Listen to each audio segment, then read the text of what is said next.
Hello, I am Pranshal Gupta. My roll number is 20MA20044. I am from section 8.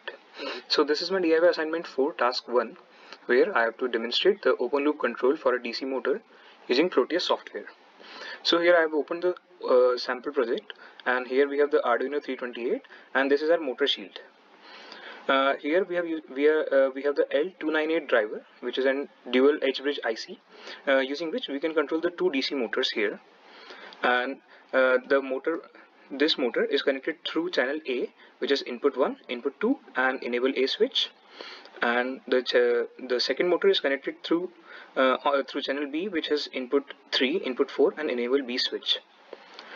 Here we have an XOR logic gate, which gives the higher value for same inputs and a lower value for opposite inputs. Okay, so here I have written the source code and I have compiled it, and here it shows that it's been compiled successfully. Here I have set the PWM value as 100, and this the rotation speed of the motor depends on the voltage, and which indirectly depends upon the PWM value. And here I have set the input at 12 as high. So due to this, the motor will rotate in clockwise direction. So as I've compiled it, so here we run the simulation. So here we can see that the motor has started rotating and its speed is increasing slowly, and it is moving in clockwise direction.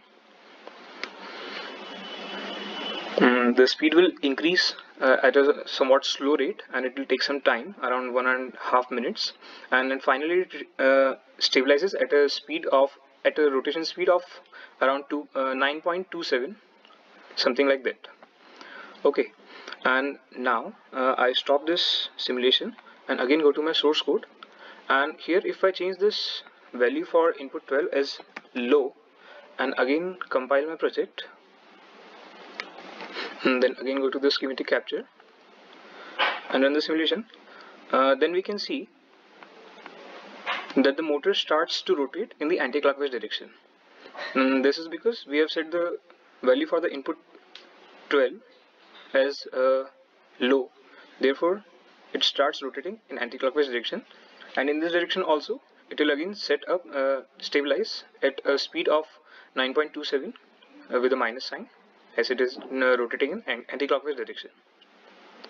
So this was my DIY project, DIY assignment 4 task 1. Thank you.